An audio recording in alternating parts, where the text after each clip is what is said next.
Hello my friends. My name is Bot Mathematician and this is Holomancer. Also, Chief Investigative Reporter Dora joined us this evening. Gadgets and Gazette always gets the scoop. Across every corner of Azeroth, people are joyfully celebrating the Feast of Winter Veil.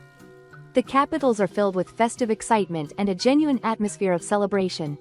Traditionally, this is a time for reflection and conclusions, and we decided to take this opportunity to talk about the best Hearthstone classes, and to host an awards ceremony for this year's favorites. In this video, we will tell you which class was the most loved by players, which demonstrated the highest efficiency, and which classes clearly ended up as outsiders. Our conclusions are based on regular observation of the standard meta and an analysis of the most popular decks from the second half of December 2024 up to the present day. For our observations, we relied on deck tracker data, which is why our rankings are rooted specifically in the preferences of highly engaged players. Let's not waste any time, and jump straight into our awards with the class most disliked by players. This nomination includes the classes that we used least frequently throughout 2025. So, the nominees are Warlock, Demon Hunter and Mage. Who do you think won this matchup? A truly tense moment. Who will take home this dubious victory? And so, with a slight margin, the title of the most disliked class goes to Demon Hunter. The class's overall popularity throughout 2025 was just over 6%, while its win rate was very high, nearly 54%.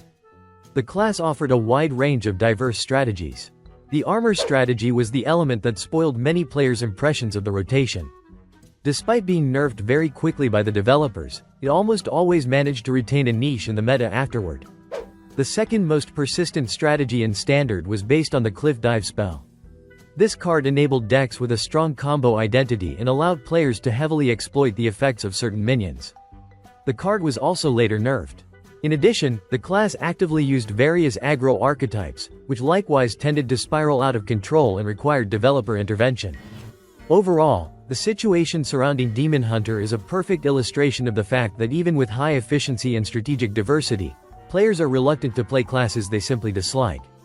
Casual players may have a different experience, but engaged players most often ignore the class, and I honestly don't know what would need to happen to change that. Let's continue our discussion of the worst classes, but now from the perspective of efficiency. Which class had the lowest win rate throughout 2025? Let's find out.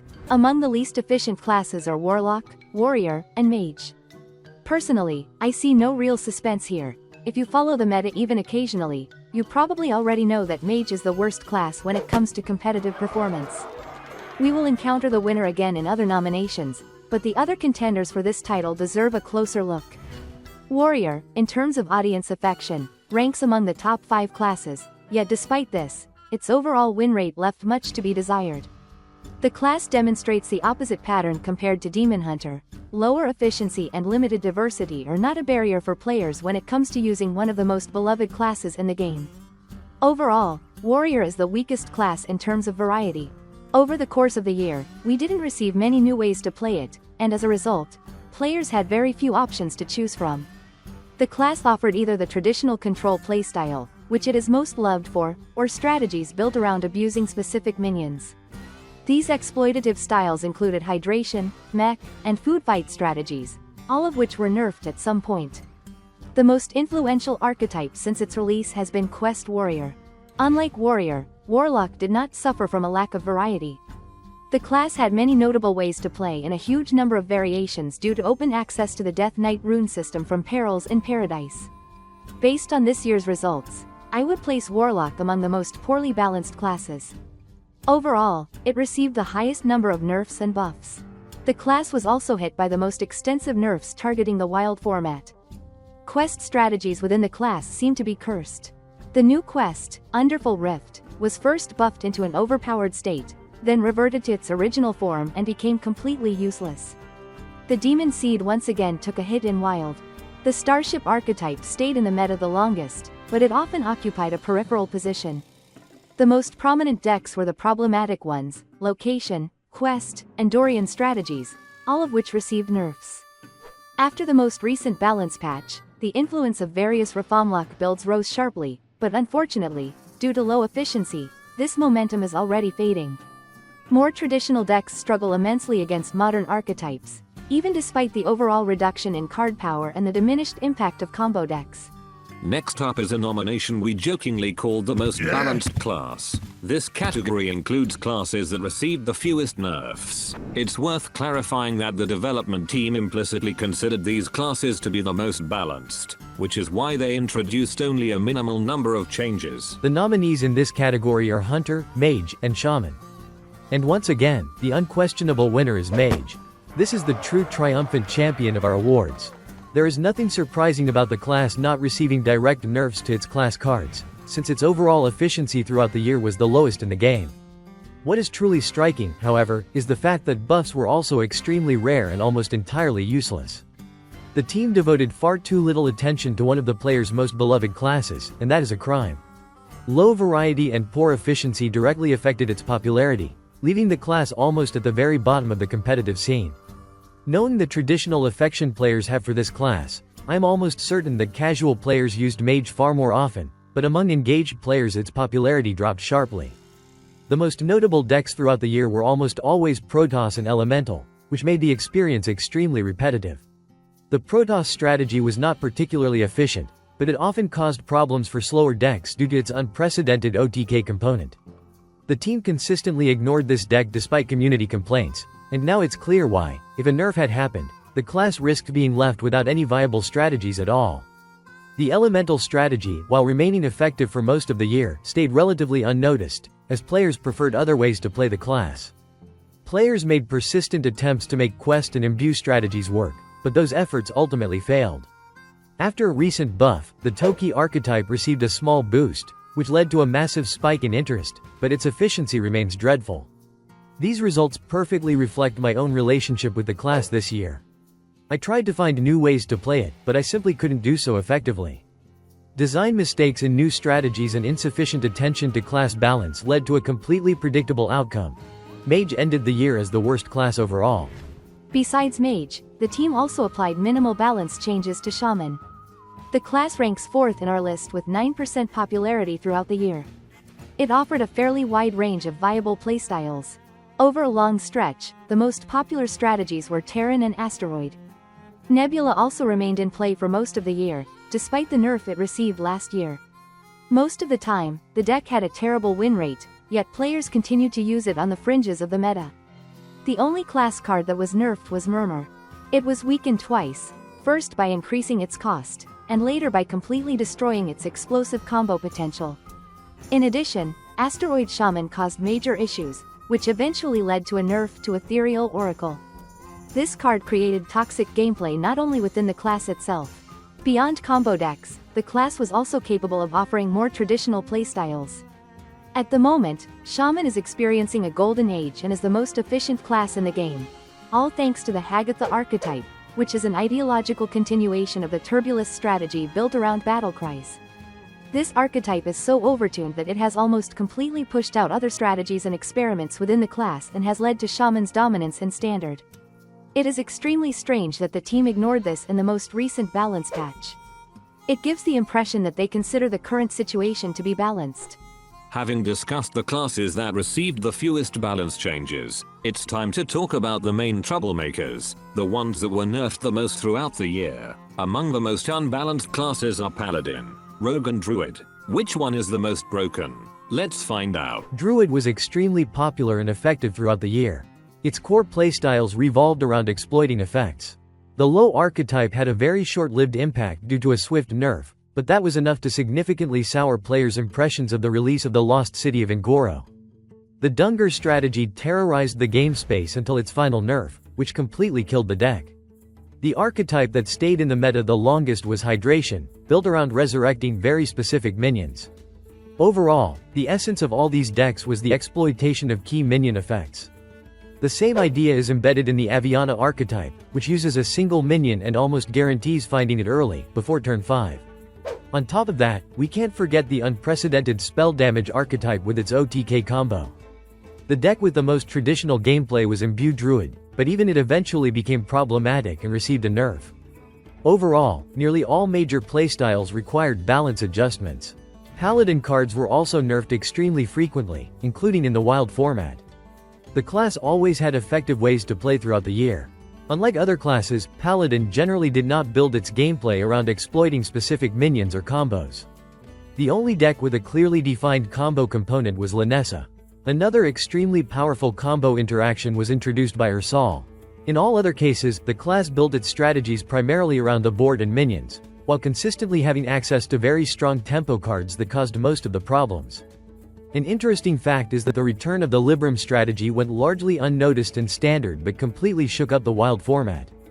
Given the realities of the modern meta, Paladin offered gameplay that was closest to classic design principles, yet this did not help increase its popularity. Despite its high efficiency, players preferred other classes with more toxic interactions.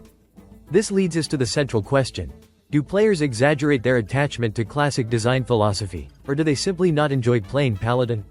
And the undisputed leader in the troublemaker category of 2025 is Rogue.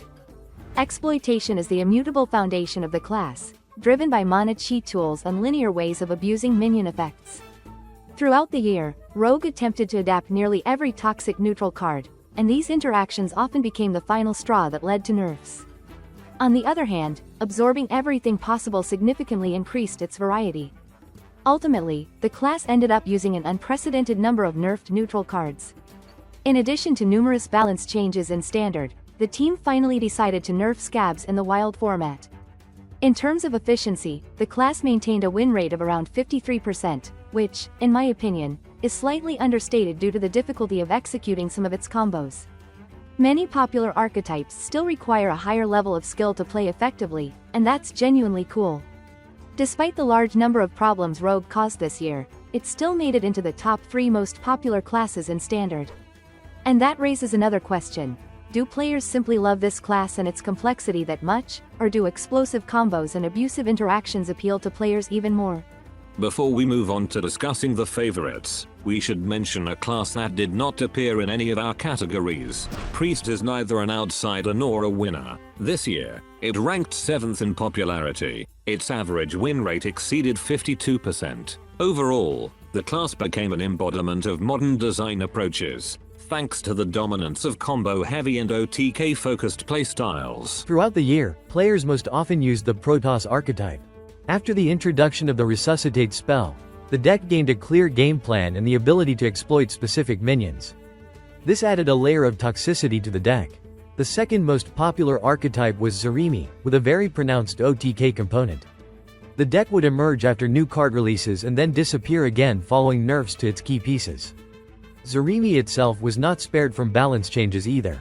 The Aviana strategy never had a major impact on the overall meta, but it occupied a niche position for a very long time. The deck also features a strong combo element, yet it never became truly oppressive due to its limited popularity. The Imbue strategy failed to take off as initially intended, as the hero power buff shifted the core gameplay toward aggression. Another extremely toxic deck was Wilted Priest. Fortunately, its dominance did not last long thanks to timely nerfs. Looking at the list of the most notable playstyles, it genuinely feels like the class completely lost its restraint. Now let's talk about the most efficient classes of 2025. Hunter, much like Paladin, traditionally had effective ways to play at any point in time, but many of them this year were tainted by toxic interactions. The most stable option turned out to be the Discover strategy. The current updated version of the deck is largely built around abusing 1-mana spells. The handbuff strategy allowed players to create massive threats extremely early in the game, which was highly frustrating. But the true king of toxicity was the Imbue strategy. Its gameplay revolved around exploiting and stacking stats on King Plush. In addition, the class had very strong tempo cards that became the foundation of the Beast archetype. Of all these decks, only the Discover archetype avoided nerfs and continues to remain one of the most popular decks in the current Standard format. So, which class became the most efficient in 2025? Hunter, Paladin, or Death Knight? In my view, there are no surprises here. The winner is Paladin. It feels like the class has occupied the niche of the most consistently successful option over a long period of time. If you want to always have access to effective ways to play, this is the class you should choose. Just keep in mind that players tend to prefer playing something else. And finally, it's time to talk about the class that players use most often in Standard. This category includes Rogue. Druid and Death Knight. I think there's no suspense here either, and you already know who won. The most beloved class among engaged players in 2025 was Death Knight. Its overall popularity throughout the year reached nearly 13%. That's more than the combined popularity of Mage and Demon Hunter. At the same time, the class maintained one of the highest win rates in the game. Extremely powerful cards dictated its playstyles. Since late 2024, Brittlebone Buccaneer and Dreadhound Handler have played a key role in most decks. After the release of Emerald Dream, the Leech's synergy core became an important component. All of this underwent multiple balance changes. Nerfs hit Starship synergy pieces, Zergs, and numerous neutral control tools that the class abused throughout the year. While the Starship strategy remained in the meta longer than most, it was the control archetype that had the greatest long-term impact. This is one of my favorite decks in the current meta. Overall, the difference in popularity between Demon Hunter and Death Knight, as the two newest classes in the game, is genuinely striking. Both have roughly comparable efficiency, yet their popularity levels are polar opposites. Nearly 6 years after its release, players never truly embraced Demon Hunter, while they fell in love with Death Knight almost immediately. This contrast gives hope that the team has already identified a formula for success and will be able to apply it when designing the next new class. Here is the final infographic showing class popularity this year, based on the data we collected. Despite the favorite outperforming the outsiders by a wide margin, the popularity of all other classes sits in a relative balance, which, in my view, is a phenomenal result. For all the criticism directed at the team, they managed to maintain roughly equal interest across the board. There is no overwhelmingly massive disparity. The same applies to overall class efficiency over a long time horizon. Clear favorites do exist, but their advantage is not crushing. Every class had its moment in the spotlight during the year. This year was defined by heightened toxicity, explosive interactions, absurd synergies, and unprecedented OTK combinations, yet there was still room for traditional playstyles. Madness had one major advantage: massive variety. The current meta has, to a large extent, recovered from toxicity, but the side effect has been a reduction in diversity. We are extremely curious to see what the next game year will look like for Hearthstone. What do you think? What do you expect from Hearthstone in 2026? Which class was your favorite in 2025? Let us know your thoughts below and join the polls in your community tab. Remember to like, subscribe, and hit the bell icon to support our content and stay updated. Traditionally, we want to express our boundless gratitude to our sponsors. Dear friends, your help is invaluable. We will be grateful for any support. Okay, that's all for today. Thank you for spending this time with us. We really hope that we will have the opportunity to get in touch in the next video. Take care of yourself. And never give up.